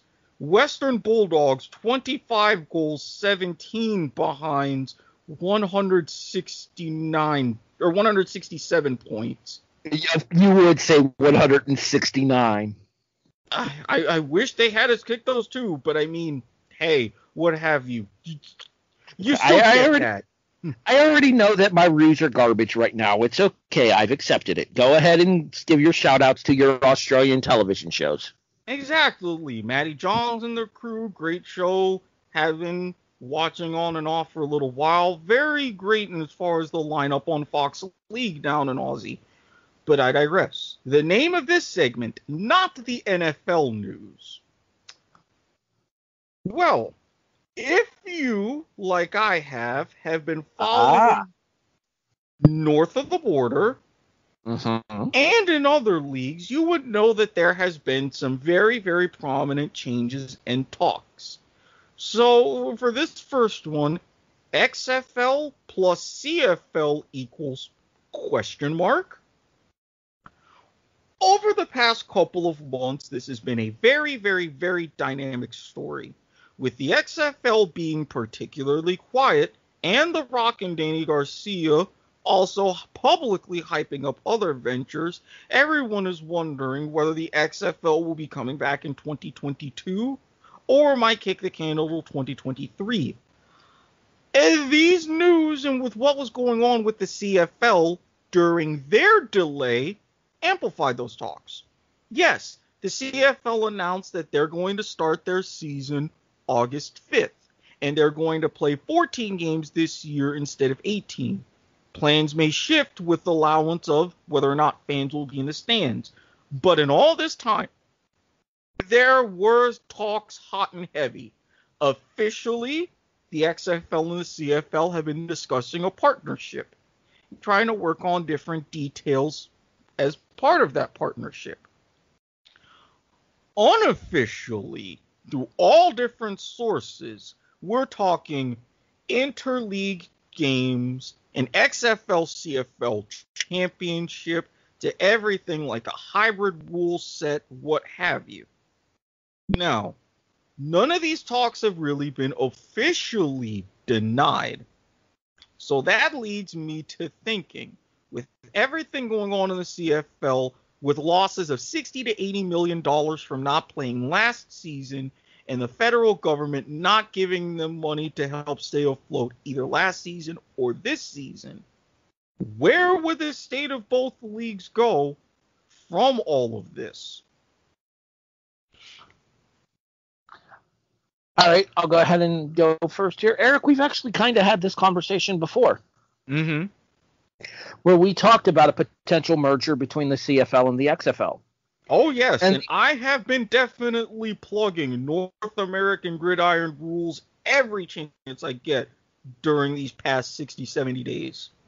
And that is going to be the major thing that I think has to be worked out, is if there is a merger between the XFL and the CFL, which I could 100% see happening, especially since the current owner of the XFL actually played briefly in the CFL. I don't know if that... Calgary Stampeders spent some time on their squad 1995. I don't know if that's all exactly public knowledge as well, that Rock was a former CFL player, so he has a vested interest in the viability of the Canadian Football League as well, because he knows that it was a potential launching pad to his NFL career, which he wanted coming out of college at the U. Mm-hmm. Oh, so my thought process to this would be one of two things happens here. If the Canadian government does not continue to subsidize the CFL, I 100% would not be surprised to see Rock buy the CFL as well. Well, that would be beneficial, but then you would have a couple of different hurdles in some aspects, because there's one particular, well, I'll break it down this way. You've had some executives talk under the record of anonymity about what's going on in different valuations. Big markets, they mentioned Toronto, Montreal, one other. They said those teams would be basically worth nothing about nothing. And you had one particular kind of antagonist that has propped up in all of these situations. Are you familiar with the company Maple Leaf Sports Entertainment? The name sounds... Isn't that the group that owns like the Maple Leafs and like the Raptors and stuff? Correct. The Maple Leafs, the Raptors, and the Toronto Argonauts. Those who followed the CFL intensely last season would note that they did have some attempts and were suggesting a bubble season in Winnipeg. That fell through. One of the main reasons, and it's come out more and more, MLSC, pretty much, as the owner of a cornerstone CFL franchise, put the kibosh on it. And their names have come up even more and more in talks about letting the CFL as it is now die, because there's been rumblings and things behind the scenes that they have been trying to angle for an NFL team in Toronto and have for several years.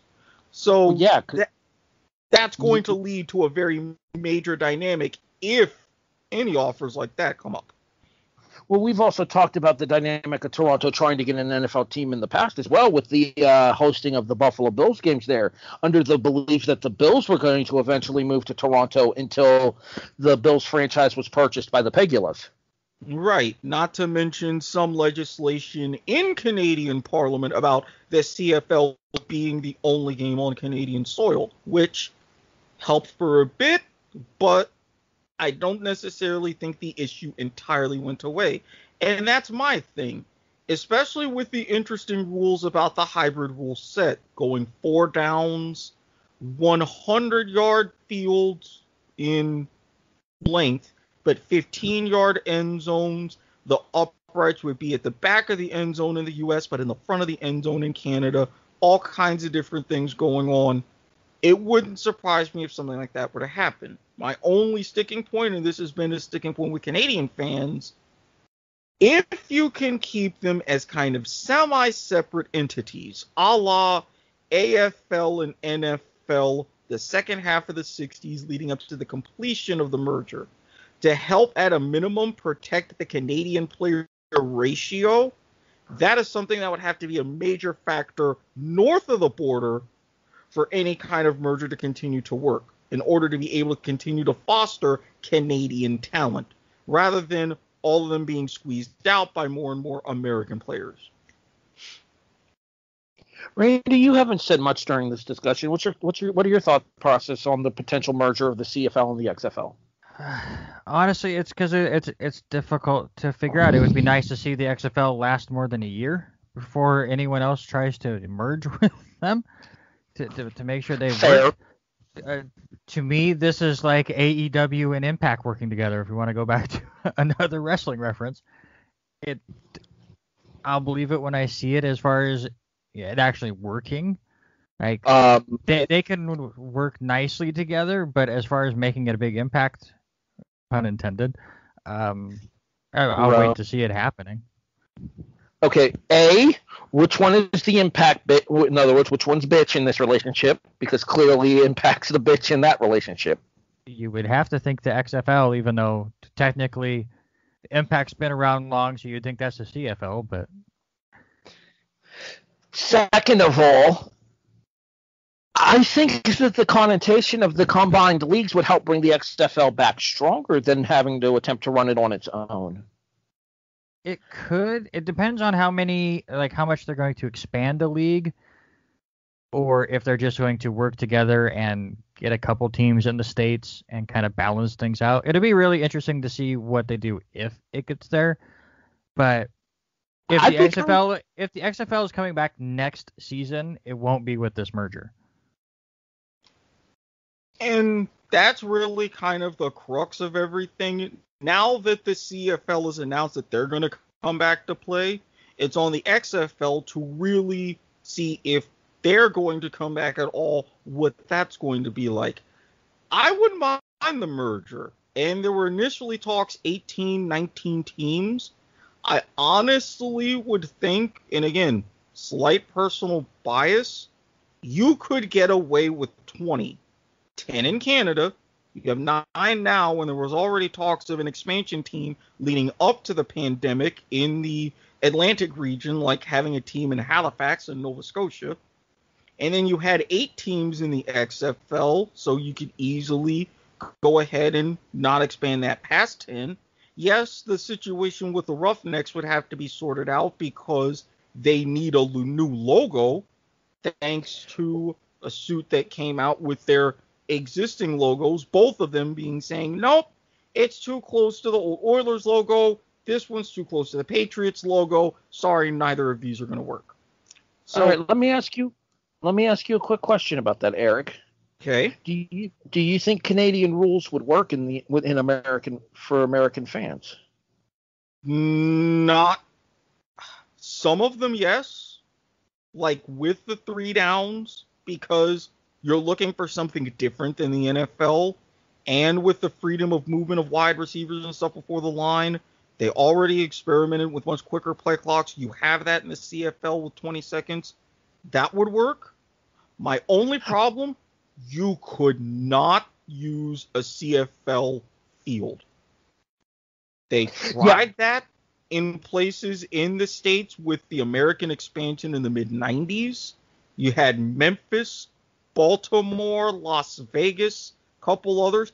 You just couldn't find enough places with that much space. That's the I would agree that it would be more likely that we play on American fields for the XFL, but I think otherwise, even since a lot of these places don't have NFL teams, you could move the goalposts up to the front of the end zones. It would take some getting used to for the American players, but you could move the goalposts up. You could bring the Rouge to the United States with the 1 point for not taking a kick or a punt out of the end zone or a missed field goal out of the end zone. So I think that there's viability for it. I'm curious as to how the American fans would translate to the Canadian game. Randy? So why not just go all in with the gimmicks of what an XFL CFL merger could be, and if a Canadian team or a original CFL team is hosting, you play by CFL rules. If you are at home for the XFL team, you play by XFL rules, and make everyone confused as to what is going on. I mean, technically they do that with the 6-man football tournaments. These kind of like an international sort of a game. If it's being played in Texas or another 6-man field here in the States, they go by those rules, and then when it's played up in Canada, they go by Canadian rules. So it'd be fun to watch. Randy, I'm not going to lie. The thought of American teams trying to figure out what the fuck a roosh is hilarious to me. Oh, not to mention the ending one of the craziest games of any sort of football. Montreal Alouettes at the Toronto Argonauts. The video you sent me, we'll have to include the link in the show bio just so that way people can see how ridiculous this is. Imagine having that sort of an ending by, like, say, a Tampa Bay going and doing that and knowing or trying to either pull that off or defend it. That alone would be worth the price of admission. Are we done here, Eric? Almost. The final topic, the Spring League has sprung. Yes, it took this long, but I'm circling back to Pat McAfee since you mentioned him and working with Fox. The Spring League, which those of you saw a little bit of last season on Fox, it's coming back, and it's coming back in a big way. They start their season March 6th. You're going to have essentially 2 divisional bubbles, one in Houston with 4 teams, one in Indianapolis with 4 teams, a full double round robin, and a championship game. They've got their coaches, they've got their quarterbacks, they've got their lineups. You'll have some coaches you would know and some players from the AAF, those from the XFL, and it looks like they're the ones really stepping up, even with their issues last season, to trying to fill that gap. I didn't watch any of the Spring League last year, so I can't really comment on this. Randy? Yeah, the only things I've ever saw from the spring stuff is the Twitter wars that the teams would go, and I would watch that. But I didn't watch any of the games either.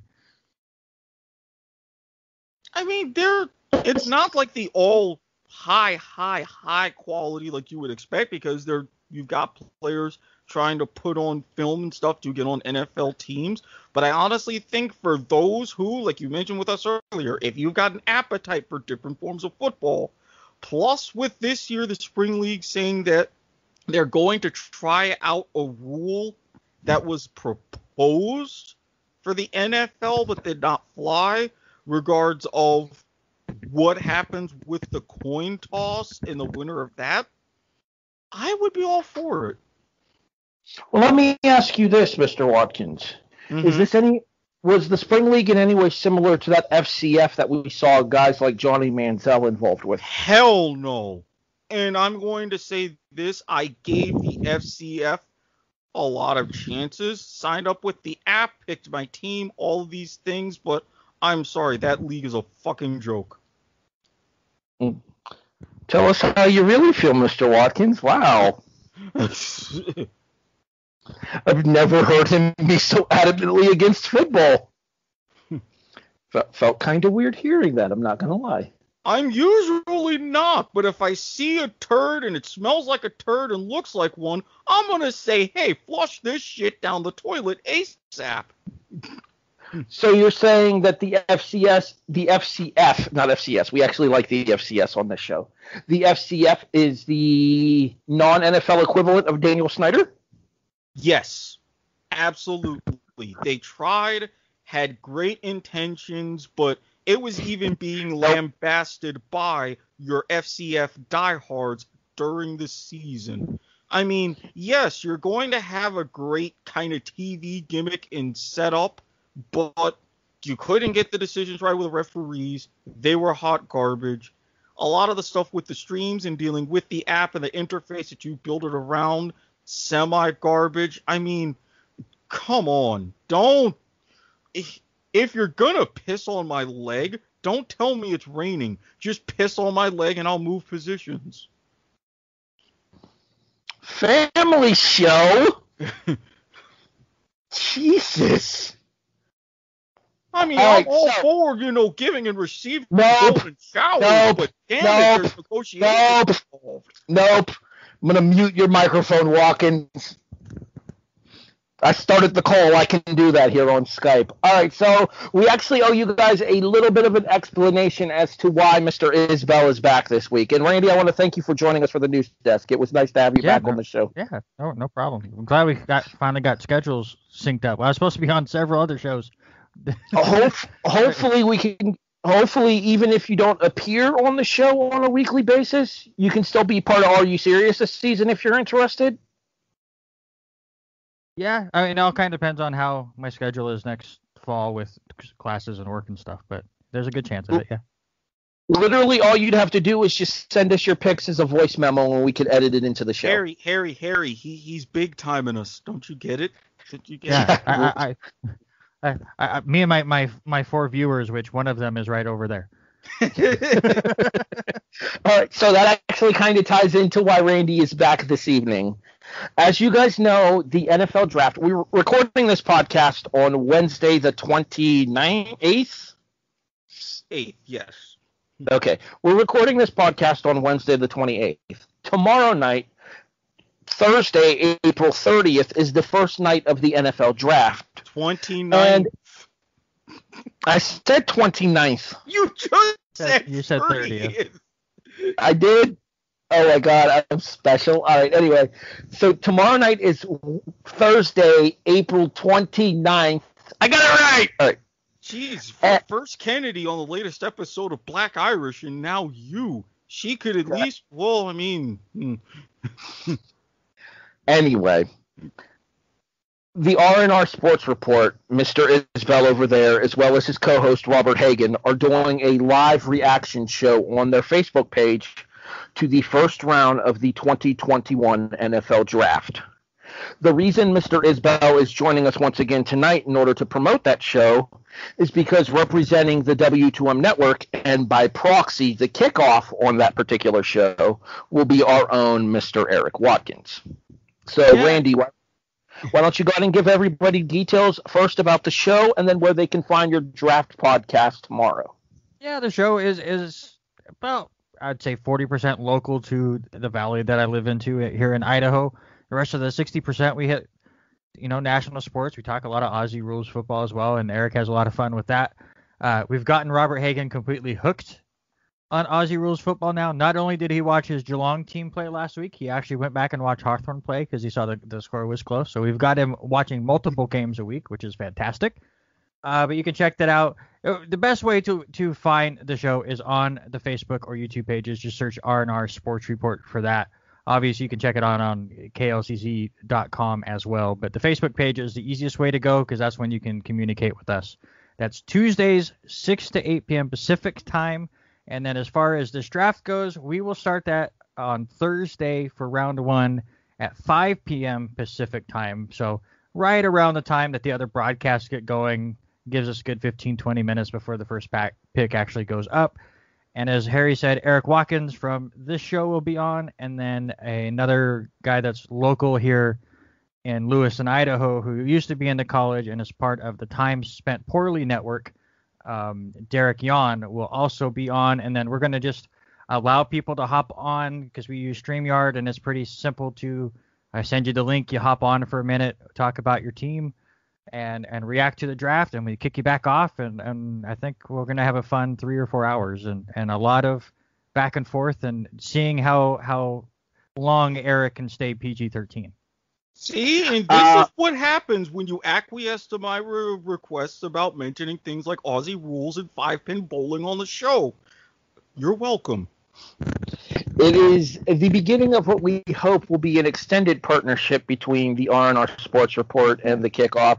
Obviously, we here at the Kickoff wish Randy nothing but the best with R&R. He knows he's welcome to join us anytime his schedule allows here on the Kickoff. But do you notice you invited me back, and then half of the Kickoff decided not to show up for the show, including one that has never even met me yet. So in fairness, she had a son situation of him not wanting to go to bed tonight. And to totally also be understand. fair, it would have been an even more interesting meeting because she herself mentioned that she would be drunk. So there is next time. To which I responded, and you'll get a kick out of this, so that would make you this episode's Jason. You're my boy, Lou! Hold on, let me get under the desk. Hold on. But as far as the drafting goes, Harry, obviously I know you're going to be out and about with friends. If you want to just send your responses to what the Bills do, obviously I know you're hoping for a running back.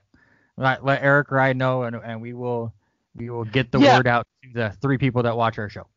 We talked about this when we did our Caught in the Mock draft episode last week here on the Kickoff, and I specifically stated that if Etienne falls to Buffalo at 30, I do think the Bills should take him. Oh, That being said, I don't necessarily know that Etienne will fall to us. Erik does not have Etienne falling to us. And if he doesn't, because I know you kind of want him in that, 24 spot that the Jets have? I honestly see the Jets moving up and picking 3 times in the first round. So with either of those 2 picks, I want them to take Etienne for sure. And then, so Erik seems to think that we're going to be taking Jalen Phillips, a defensive end. Which, I mean, wouldn't be the worst idea in Buffalo, especially after letting Harrison go. Harrison Phillips, I believe, is no longer a Bill now, so it wouldn't be the worst idea to give somebody a little bit there. Hopefully, Ed Oliver can come into his own on the defense this season and kind of fill the gap left by Harrison Phillips leaving, and we'll see what happens. But yeah, that's the R&R Sports Report, klcz.com, 6 to 8 p.m. every Tuesday night, Pacific time, 9 to 11 Eastern, 4 to 7 Hawaiian, I think. Correct. See, again, now you're just showing off at this point. 4 to 6 Hawaiian. I gave them an extra hour. Which, I mean, y'all have been talking about it. We have. Well, maybe in the fall. Obviously, things will kind of slow down in the summer.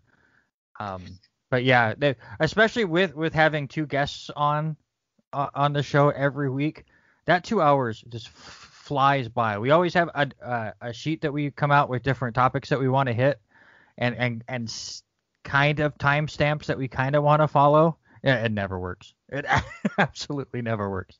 In addition, go ahead. I was just going to say, in addition, you can also still listen to Randy here on the W2M Network on his other podcast. Isn't that right, Mr. Isbelle? Yeah, you can listen to Chapter Select and Chapter Select at the movies. Obviously, it's under the same thing, but one we do video games. The other one we do movies based on video games. What is coming out on Friday? The one thing, a good thing about that podcast is we can record early, so I always forget what's on the schedule. I know your latest episode that just was dropped Mortal Kombat, reviewing the 95 Mortal Kombat. Yeah, so movie. this Friday will be part 1 of Odin Sphere, the video game, and then next Friday will be our review on the new Mortal Kombat that just came out. Speaking of the new Mortal Kombat, I feel the need to take this opportunity to give a quick shout out to Rattleage in Broadcasting, and specifically the Rattleage in Movies section of Rattleage in Broadcasting. Our very own Jason Teasley joins Mark Rattleage, amongst others, for their Mortal Kombat review over on the Rattleage in Broadcasting Network, which is affiliated with W2M as well. Erik, where can people find you online? Damn You Hollywood, that episode just posted. Thank you. If you look up on the W2M Network archives.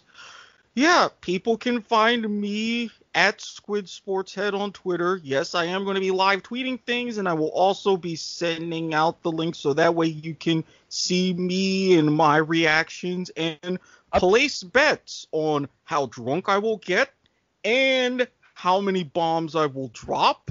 I mean, either way, knowing me, the over is probably a safe bet. I will say, if for some reason Jacksonville trades with the Jets out of 1, I will just have to kick Erik off the podcast because I know it's just going to go really bad. That's a pretty safe bet. Dem's facts, though. And when you're not finding me with all these things and doing live tweeting and other stuff, you can find me on Facebook, starting my appropriate flame wars and getting into some maybe other mischief. Look for Erik Watkins. You know the deal. guy in the recliner with the wine, what have you. And if you're looking for something extra awesome, slide into my DMs, undergo the proper and thorough vetting process, and you will gain access to things like my dark Twitter, my Snapchat, my Telegram, which I'm orchestrating some things on, my OnlyFans, which I'm also orchestrating a few other things on, maybe my Kick, whatever kind of apps of that nature. If it exists and if I can use it, you'll get to it. And as always, this is brought to you by the fine folks of the very real Sunbiz Registered, Randy, Rick's TNT LLC. Tutoring and tax consultation service is currently available. Website and commercial coming soon. Notary public and wedding officiant services available in the state of Florida. Yes, it's a real legitimate business. And I even file taxes. And I can even take that a step further. I'm actually working with him on the commercial that's coming soon for his real legitimate business. Thank you. I only took it as a joke because it's been coming soon since I started with the Kickoff last year. I mean, he's not wrong there. No, those are more facts, though. I can't lie. Erik, I'll make you a deal. Yes? If people want my thoughts on the draft, if you're live tweeting about the draft, tag me in the post and I'll comment underneath it. Okay, we can do that. Go ahead and tag me on the tweet or whatever. Tag me on Twitter. I'll get the notification. I'll set up the thing to give me my Twitter notifications, and I'll give you my thoughts on each of the picks as I get the notifications. Sounds perfect. All right, you can find me at HGB the Eagle pretty much anywhere social media related. Facebook, Instagram, Twitter, MySpace, back when it was a thing. I miss MySpace specifically. I miss having songs that could play in the background while you were browsing people's pages. Those were the shit. Oh, MySpace. Tom, we took you for granted, and we regret it sincerely. We love you, Tom. I couldn't take advantage of all the MySpace shenanigans back then. You would definitely be in my top 8, Tom. That's all I'm going to say. I'm still not on Snapchat, even though Erik is going to keep beating that dead horse. Hey, so I know I'm just a guest here, but I think a bet should be in order. I don't know what Erik's side can be on, but I think if Jacksonville has a better record than Buffalo this upcoming season, Harry has to get Snapchat. Well, that's obviously not going to happen, so I will take that. Which is why you should accept. There you go. It's been accepted, Erik. There you go. You have something to look forward to. Excellent. Yeah, since I am a participant of this bet, I cannot officially bear witness, but Randy himself is bearing witness to this. I'm in. Here's the question now. What are the stakes if Jacksonville doesn't have a better... We'll talk about this off air. You'll figure it out. To be determined. It's like a baseball trade. Where yes. A player goes to their team for a pick to be named later. You'll figure it out. So it's a condition to be named later. Got it. Yes. It's and potentially cash considerations. Anywho. In addition, you can find me on Grapple as well. Randy. Yes. We talked quite a bit of wrestling on this show. I actually have some big news to drop to you. Here. I make my 411 Mania debut this weekend. Were you not on 411 before? I was a part of the W2M wrestling podcast that were posted on 411. But this is actually writing an article on 411. I am going to be part of the revamped 4Rs with Tony Acero on 411 Mania. I saw them post that. It made me feel really, really old. Because I remembered when those first debuted. I was actually writing for the site when those first debuted. In tribute to Larry, as a way to remember Larry, Tony has decided to bring back the 4Rs, the right, the wrong, the ridiculous, and the purgatory of professional wrestling.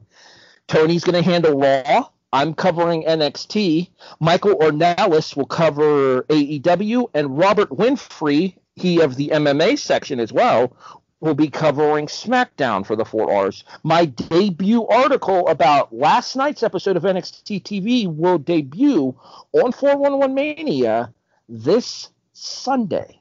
That's awesome. That's very Yay. cool. I was so happy to see the 4 R's come back. It legit put a smile on my face. And in addition, myself and Mr. Acero also do the Raw reaction. Well, the reaction. Right? You get so used to call. Today's actually the 7-year anniversary of the reaction. August. Wow. April 28th, 2014 was the very first edition of the Raw reaction. How you have watched 7 straight years of that show, I commend you. So it's myself, Tony Acero, the DSDO on the wrestling side, and the co-hostess with the most assists, Miss Liz Puglisi there. Which reminds me, tonight's episode of the Kickoff is dedicated to the memory of Angela Puglisi. We miss you, Nanny. You can't see it on an audio podcast, but Eric threw up the heart as well for you, Liz. You have been listening to The Kickoff, a presentation of the W2M Network, available online at W2Mnet.com. In addition, you can find us on all of your favorite podcast listening services, such as iTunes, iHeartRadio, Stitcher, Spreaker, Podbean, CastBox. Hey, Eric, guess what? Spotify is here. And Daniel Snyder, you're still a dick! Thanks for listening, everybody. We'll catch you next time here on The Kickoff, the draft review extended form on the W2M Network.